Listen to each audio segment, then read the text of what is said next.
Welcome to my channel. இது ஒரு புது வீடியோ. என்ன சமைக்கலாம் பார்க்கலாமா? வாங்க வீடியோக்குள்ளே போகலாம். இன்றைக்கி பீட்ரூட் வச்சு சூப்பரான ஒரு பொரியல் தான் செய்ய போகிறோம். இதை நம்ம குழம்பு வச்சு இதை சைடிஷாகவும் சாப்பிட்டுக்கலாம், இல்லை நம்ம அப்படியே சாப்பாட்டில் போட்டு பிணைஞ்சு சாப்பிட்லாம். ரெண்டுக்குமே சூப்பராக இருக்கும். ரொம்ப ரொம்ப நல்ல டேஸ்ட்டில் நல்ல ஒரு வித்தியாசம் தெரியும்.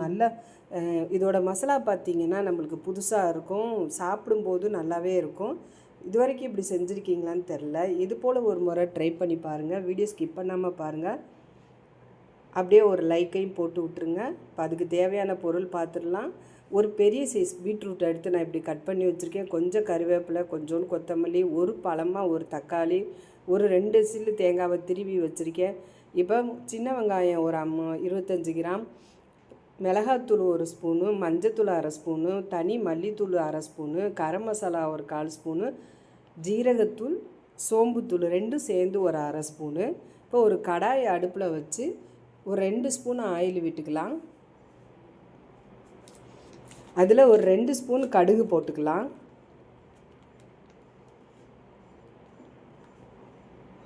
கடுகு நல்லா பொரியட்டும். கடுகு பொரிஞ்சிடுச்சு. இப்போ அதில் நம்ம வெங்காயம் போட்டுக்கலாம். வெங்காயம் போட்டு ரொம்ப நேரம் கிண்டக்கூடாது.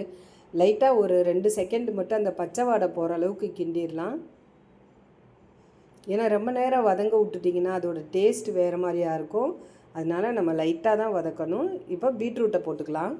நான் இன்றைக்கி 2 பேர் சாப்பிட்ற அளவுக்கு நான் பீட்ரூட் எடுத்திருக்கேன். ஆனால் இதோட டேஸ்ட்டு பார்த்திங்கன்னா ஒரு ஆளுக்கே பத்தாது, அவ்வளோ சூப்பராக இருக்கும்.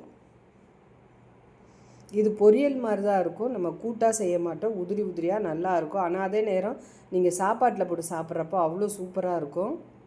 குழம்பே தேவையில்லை, இதையே போட்டு நம்ம பரட்டி சாப்பிட்லாம். இப்போ நம்ம கட் பண்ணி வச்சுருக்க பீட்ரூட் போட்டுக்கலாம். நல்ல பெரிய பீட்ரூட்டாக இருந்தால் இந்த அளவுக்கு வரும். இப்போ அதிலே உள்ள கொத்தமல்லி, கருவேப்பிலை கொஞ்சம் போட்டுக்கலாம். நான் தேங்காய் திருவி வச்சுருக்கேன். நீங்கள் வேணால் மிக்சியில் போட்டு தண்ணி இல்லாமல் கொஞ்சம் ட்ரையாக ஓட விட்டுக்கோங்க, நல்லாயிருக்கும். இதோட மசாலா தான் இதுக்கு ரொம்ப ஸ்பெஷலு, ரொம்ப சூப்பராக இருக்கும். பீட்ரூட் இனிப்பு டேஸ்ட்டில் இருக்கும். இப்போ தேவையான அளவு உப்பு போட்டுக்கலாம். நான் கல் உப்பு தான் போட்டிருக்கேன். இதோட மசாலா தான் இந்த பீட்ரூட்டுக்கே நல்ல டேஸ்ட்டு கொடுக்கும். சிம்பிளாக 5 நிமிஷத்தில் நல்ல டேஸ்ட்டாக ஒரு முறை நீங்கள் இது போல் ட்ரை பண்ணி பாருங்கள். ஹீமோகுளோபின் அதிகரிக்கக்கூடிய நல்ல ஒரு பீட்ரூட் பொரியல். அதே நேரம் அதை நல்லா சாப்பிட்றதுக்கு டேஸ்ட்டாகவும், நம்ம குழந்தைங்களுக்கு அப்படி சாப்பாட்டில் போட்டு பிணைஞ்சே கொடுக்கலாம். ரொம்ப நல்லாயிருக்கும். எதையுமே ரொம்ப நேரம் வதக்கக்கூடாது. பெரியவங்களுக்கெல்லாம் ரொம்பவே பிடிக்கும் இதோட டேஸ்ட்டு. ஒரு முறை இது போல் ட்ரை பண்ணி பாருங்கள். நான் போட்டிருக்க மசாலா மாதிரி. இப்போ ஒரே ஒரு தக்காளி எடுத்திருக்கேன்.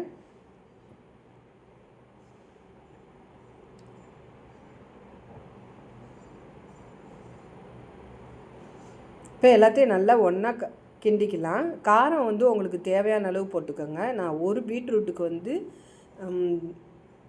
இந்தளவு மசாலா கரெக்டாக இருக்கும். நம்ம குழந்தைங்களும் சாப்பிட்ற அளவுக்கு தான் காரம் இருக்கும், ரொம்ப காரம் இருக்காது. இப்போ நம்ம அதுக்கு தேவையான அளவு தண்ணி விட்டுக்கலாம். ரொம்ப ஊற்றிடாதீங்க. ஒரு 1/2 டம்ளர் அளவுக்கு ஊற்றுனீங்கன்னா உங்களுக்கு அது நல்லா வெந்து உதிரியாக வர்றதுக்கு கரெக்டாக இருக்கும். பாருங்கள்,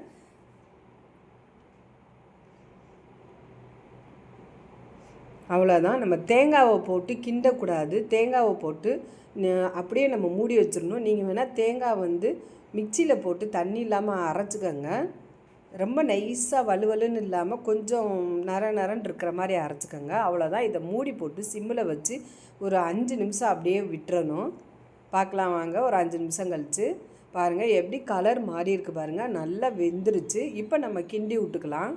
அவ்வளோதான். உப்பு எல்லாமே கரெக்டாக இருக்கும் நம்ம போட்ட அளவு.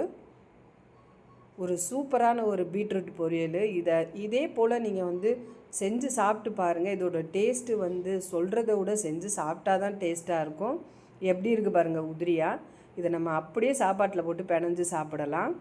சாம்பாருக்கு நீங்கள் வச்சு சாப்பிட்டாலும், தயிர் சோத்துக்கு சாப்பிட்டாலும் அவ்வளோ சூப்பராக இருக்கும். மறக்காமல் ஒரு லைக்கை போட்டு விட்ருங்க. புதுசாக பார்க்குறவங்க சப்ஸ்கிரைப் பண்ணிக்கோங்க. பெல் ஐக்கானை கிளிக் பண்ணி வச்சிங்கன்னா நம்ம போடுற வீடியோ ஒவ்வொன்றும் உங்களுக்கு நோட்டிஃபிகேஷன் ஆகும். தொடர்ந்து நம்ம சேனலை ஃபாலோ பண்ணுங்கள். இது போல் யூஸ்ஃபுல்லான ஒரு வீடியோ உங்களுக்கு கிடைக்கும். நம்ம போடுற நல்ல வீடியோ ஏன் ரீச் ஆக மாட்டேங்குதுன்னு தெரியல. பாருங்கள், பார்த்து ஷேர் பண்ணி விடுங்க.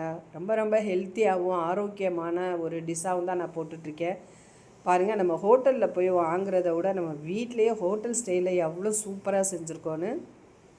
சிம்பிளானது 5 நிமிஷத்தில் நம்ம செய்யக்கூடிய ஒரு டிஷ்ஷு தான் இது. பாருங்கள், இதோட ரெசிபி செய்கிறதுக்கே பாருங்கள் ஒரு 5 நிமிஷமும் 5.5 நிமிஷம் தான் ஆச்சு. அந்தளவுக்கு ஒரு 10 நிமிஷம் நம்ம வேக வச்சுருக்கோம், அவ்வளோதான். பிடிச்சிருந்தா தொடர்ந்து நம்ம சேனலை ஃபாலோ பண்ணுங்கள்.